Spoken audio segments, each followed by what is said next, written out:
Welcome to podcasts recorded live at the Center for Spiritual Living in Portland, Oregon. We have many programs, classes, and workshops developed just for our online audience. To find out more, go to our website at cslportland.org and look under the Online tab. Our mission is to open hearts, ignite minds, and make a difference. If you'd like to support our center and its video podcasts, you can donate online at cslportland.org/donate. Allow us to become part of your extended spiritual community. Wherever you are on your spiritual journey, you are most welcome at the Center for Spiritual Living.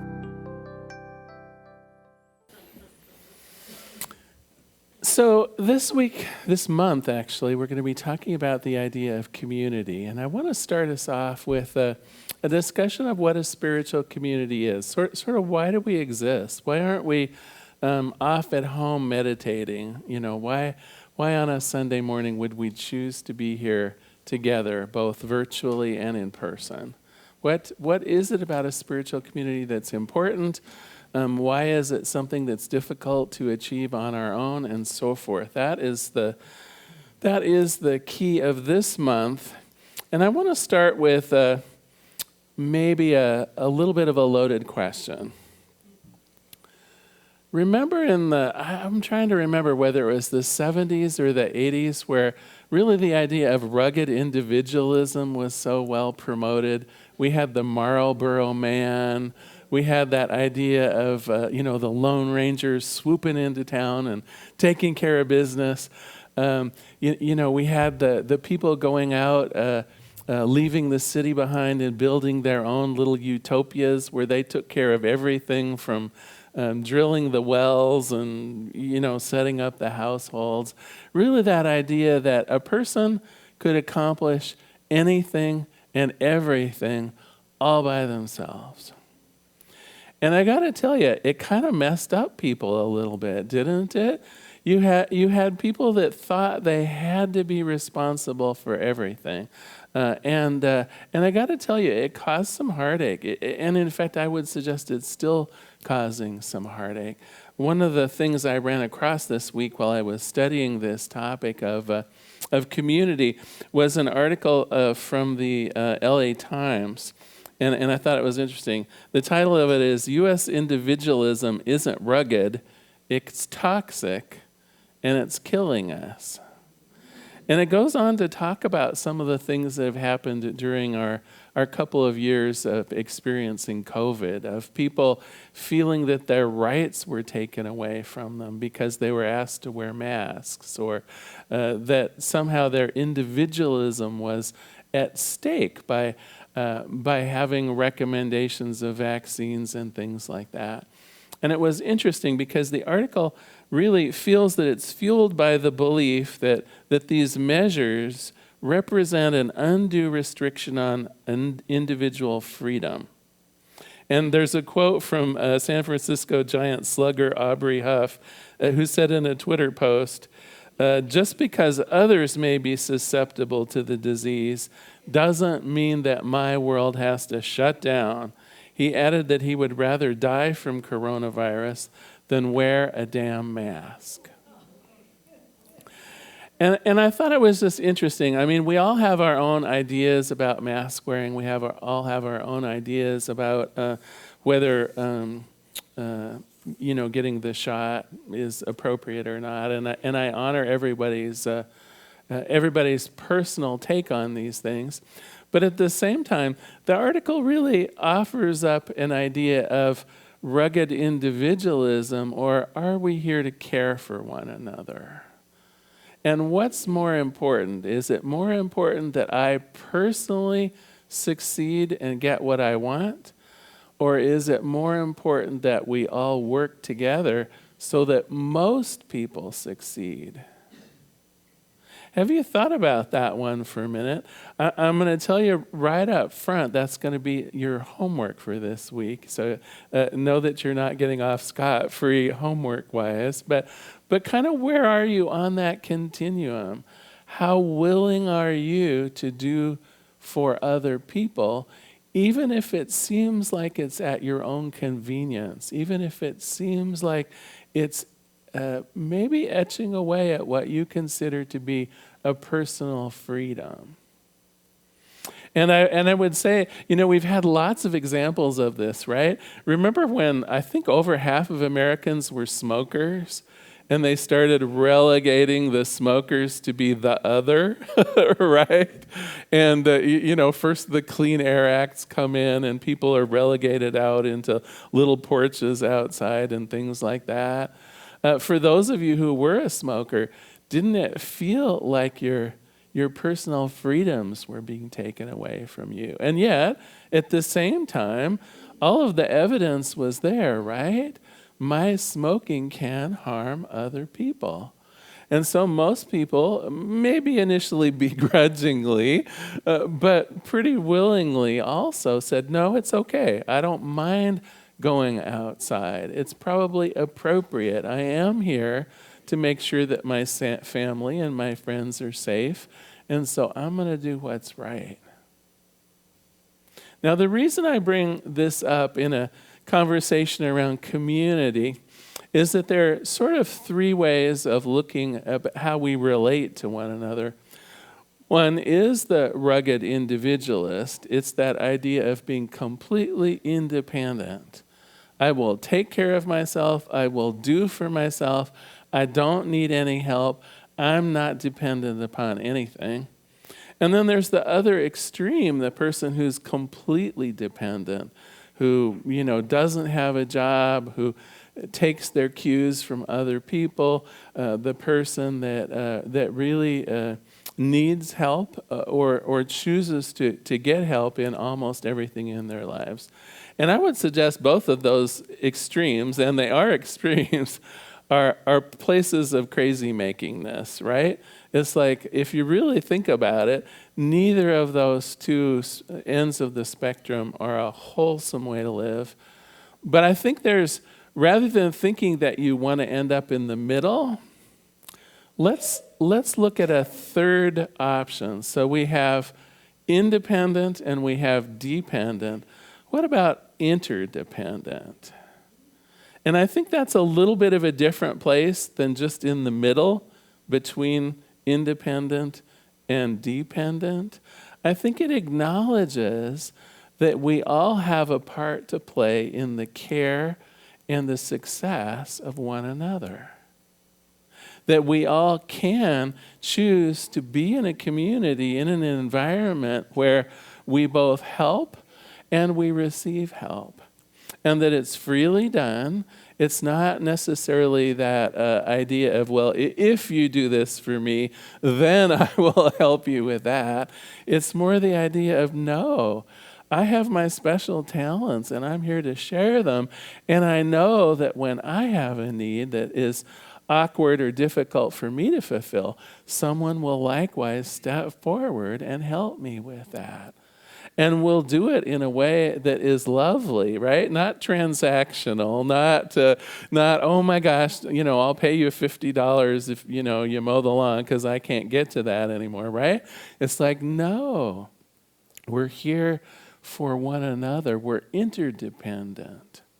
And we freely ask for and give help. Now, here's a tough one though, right? How many of us are almost fearful to ask for help? Oh, come on. Some of you are just fibbing. Okay, that's better.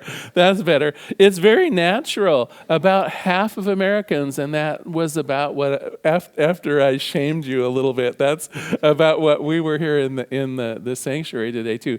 About 50% of Americans really have trouble asking for help. That old Christian idea, it is better to give than it is to receive, seems to have been instilled on us in a way that actually is a bit unhealthy. It's equally good to give and to receive. And if you think about it, how can there be gracious givers if there aren't gracious receivers, right? All of us in line to help out. What if there's no one to help, if no one admits that they could use a helping hand? God, of course, is there for the giver and the receiver. And that's what is part of being in community, because we can't actually be interdependent by ourselves. If you think about it, you can be independent by yourself and you can be dependent by yourself, miserably dependent if you're by yourself. But the only way that you can be interdependent is in community. The only way you can be a healthy participant in modern society is to be interdependent with others in a community. All right, I don't know how to segue into this next part to talk about spiritual community, but maybe a joke would do it. This joke is called The Revival. 3 churches, Baptist, Methodist, and New Thought, they decided to work together to sponsor a community-wide revival. After the revival experience had concluded, the 3 pastors were discussing the experience with one another. The Methodist minister says, that revival worked out great. We gained 4 new families. And the Baptist preacher said, we did wonderfully too. We gained 6 new families. And the New Thought minister shook his head a bit sadly and said, well, we didn't gain any new congregants, but on a brighter note, we did get rid of our 10 biggest troublemakers.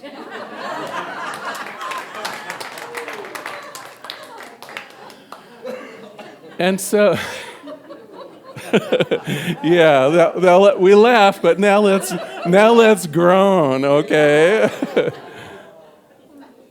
This has to do, I think, with the 4 elements of spirituality. Each one of us typically has gone through 4 stages of our own spirituality, and it relates to how we come together in spiritual community. So let me talk about these 4 stages and see if you don't identify really with all 4 of them. I can see where someone might possibly skip one of these stages, but I got to tell you, these are all very descriptive of my spiritual journey.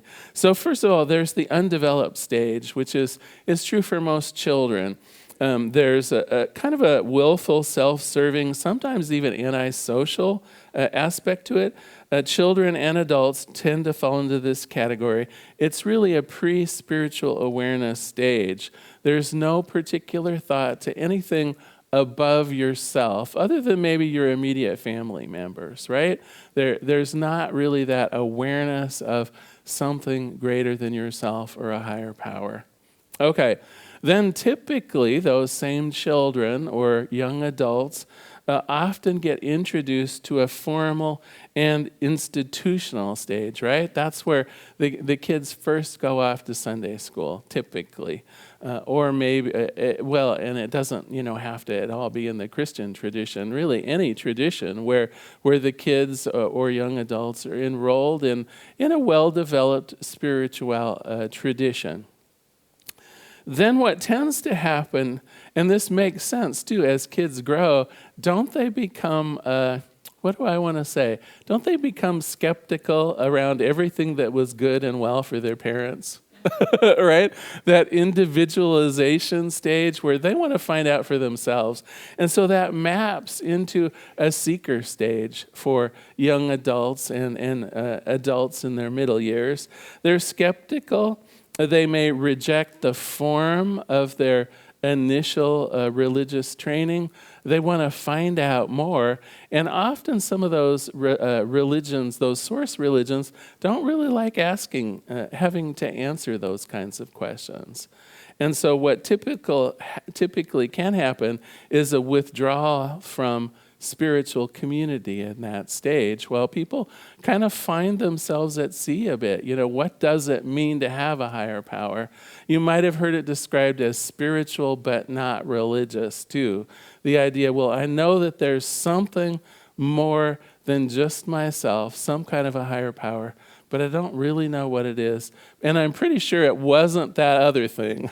I'm pretty sure it wasn't that early upbringing idea. And then finally, again, most adults, oftentimes older adults, but it can happen at any age, they realize that they're missing the community connection. that really whatever their spiritual nature is, there's something missing if they're not sharing it with others. And so very often people in their 40s, 50s, and 60s find themselves drifting back to some kind of a spiritual community. And this time, often it's different. It may not be their childhood religion, or if it is, they may be very particular about who the minister is or what the particular church teaches, right? And the idea is now we're an informed adult. We know what's important to us. And so instead of a religion of origin, it's a religion of choice. It's a belonging to a group of people where you feel that you share a commonality in your beliefs about God and spirit. So those are the 4 stages of spirituality. And I'd like to briefly talk a little bit about where PCSL fits in with this, where this community fits into it, because I think we actually cover 3 out of 4 of those areas. And for those of you who are just starting out or in one of the areas that I described, this might help you understand how we can be here to better serve you as you move forward through this process. Well, first of all, in that formal and institutional stage, I'm sorry to say that right now we don't have a youth program. And in fact, we're going to be bugging the heck out of you next month during our pledge program to help us fund our youth program again. Because I got to tell you, having a basis in spirituality at a young age, I think is critical. And I would argue that it almost doesn't matter what it is. It almost doesn't matter whether you're enrolled in the Baptist Sunday school or whether you're involved in, a Buddhist setting. It almost doesn't matter. What we do know is there's going to be some questioning about it later, but to not have it at all is very awkward. It puts young people in a position of not knowing why they feel like there is something beyond just themselves. It puts young people in a position of wondering why I feel the way I do, why I feel connected to things more than just my family. And so I'm hopeful with you all that we'll be able to bring Youth Church back to satisfy that one area of development. The second one, the skeptical stage, we actually address really well through our education programs. We invite people to come in with lots of questions. Like, well, why do you talk about it being spirit instead of God? Or why don't you use God more often? What do you believe about Christianity? Are you a Christian sect even? Or is this some crazy made-up thing, right? All those questions that the seeker has in that, resisting the religion of the past, and now I'm spiritual but not religious, and I have a million questions. We're here to answer that. That's what our practitioners do. That's what I do. That's what the classes in particular are aimed to do. So please take advantage of them. If you have questions in your mind, oh my gosh, we have so many programs that can help you answer those questions for yourself too. One of the, I think, unique things about our center is we don't tell you what to think, we tell you how to think. Right? There isn't a lot of dogma here, but we invite you. In fact, you'll remember during the announcements I was talking about the spiritual principles and practices class. That is an ideal class for you to examine what you believe and how does it fit into this idea of spirituality. So, and then, of course, the last segment, that communal stage, that's, of course, what our Sunday presentation and our Wednesday meditations are. They are here so that we can come together and explore a like-minded view of what God is and how we are emissaries of that one heart and that one love. So again, just to review how the center works, we hope to catch you on the front side. We hope that as children even, you get to be exposed to this idea of something larger than just yourself and just your family. We hope this fall that we'll be opening our youth program again to provide that element of spirituality. We're also here to support people in those questioning stages with our classes, with our practitioners, with our ability to just answer questions and allow you to explore your own personality and how well you fit in with what we do here. And then finally, we're all about the group spiritual practice. It's why our music program is so strong. It's why we're committed to our Sunday services and our Wednesday night meditations. It's so that we can come together and experience something bigger than ourselves, to feel that unity with all life, to be interdependent. And that leads me to my final point that I want to make. The main reason that we are here, the main reason that PCSL exists is for our interdependency. And in fact, next week I'm going to be talking a little bit at volunteerism, because my belief is that if the only thing that happens is that you passively sit here like you were watching TV, except you happen to be here instead, you're missing out on that interdependency.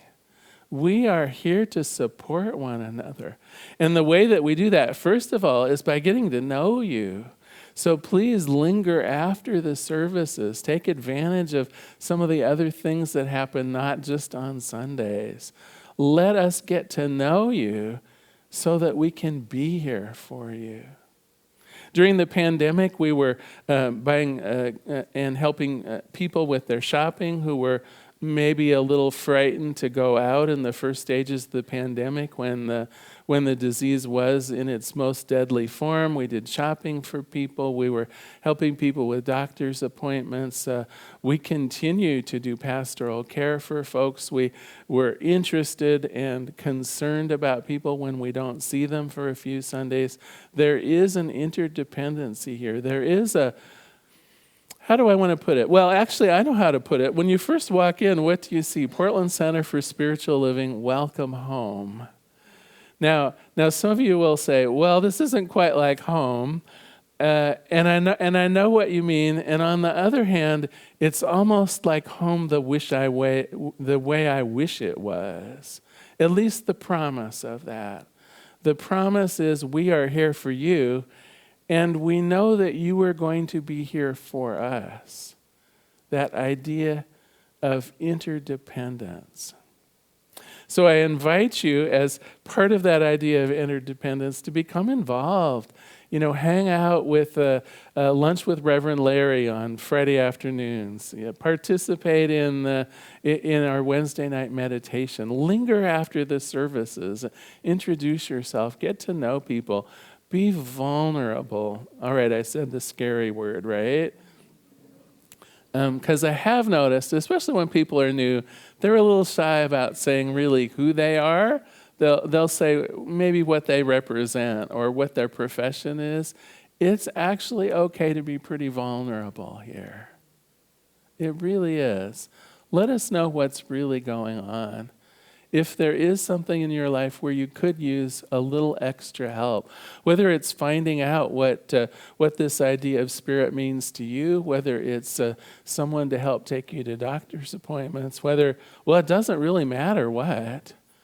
One thing I know for sure is we won't get to know you if you're not here with us. So please take advantage of this interdependence thing that we have going on. So I did already talk to you about your homework, right? It's that idea of interdependency and are you the Lone Ranger? Are you the totally dependent thing? I don't think so. I think there's something a little different going on with you, and I'd like you to evaluate that in your own lives.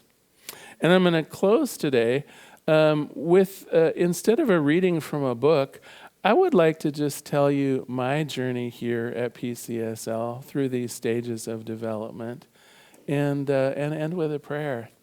So I started at PCSL definitely in that, what do we call it, the skeptical and individual stage.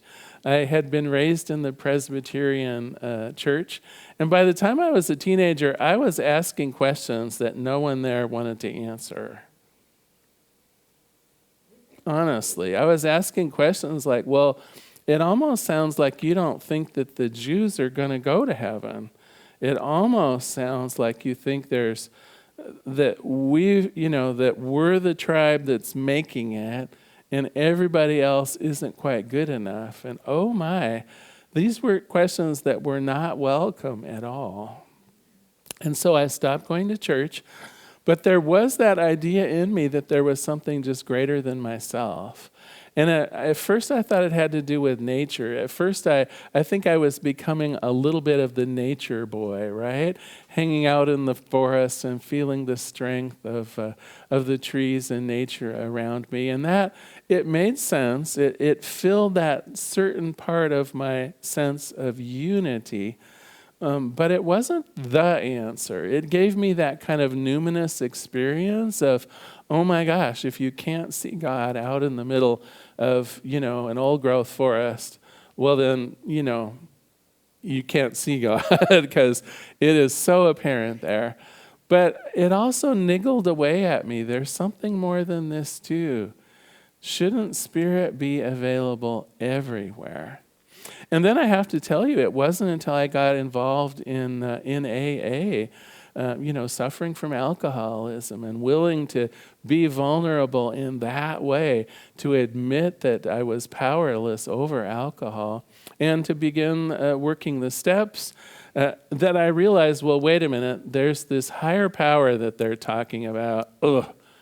I probably need to actually address that, right? It's like the steps are keeping me from drinking, thank God.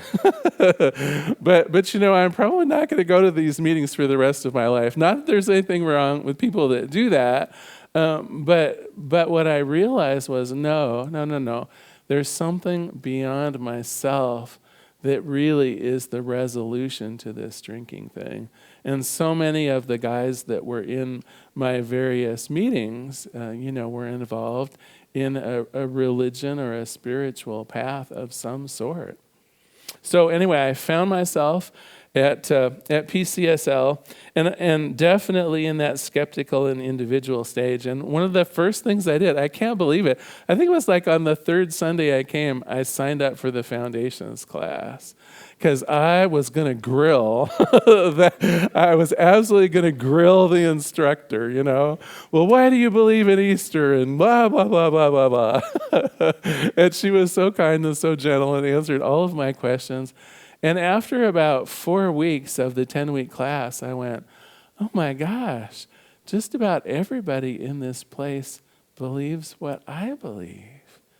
I did not realize that anybody had similar thoughts to myself about the innate unity of all life, about the willingness to give and to receive. I was astounded that so many people could be like me in that way. Not that there weren't differences, of course, and one of the things I love about our philosophy is we're encouraged to celebrate our differences, absolutely. But at the same time, it was like, these are my people. Who knew? And suddenly, really pretty darn suddenly, I found myself in that fourth category where I wanted to be interdependent with the lovely people at the Portland Center for Spiritual Living. So let us pray. There is one life, one love, one joy, one peace, one abundance, one robust good health. There's only this one thing. And this thing I call God. And what I know about God is that it is everywhere present, all powerful. it is part of that interdependence because what? We're of it. We're made out of God's stuff. And so for the world to get the world's things done, we are interdependent. Each of us, that divine spark of inspiration, bringing our own version of love and life and joy and abundance of health to the world. It is for us to act on behalf of Spirit as we come together in spiritual community. And truly, even as it uplifts our own spirits, we uplift the world. We make the world a place that is welcome for all. And I give thanks for this. I give thanks for having a place to come to every Sunday for these many years. I give thanks for this place that attempts to give and give and receive and receive. I give thanks for this place and this way of being. I give thanks for these spiritual principles and practices that have made all the difference for me and for so many other people.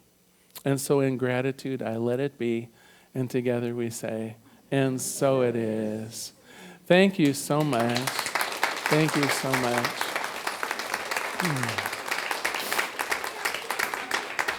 What a blessing to be in spiritual community. Thank you.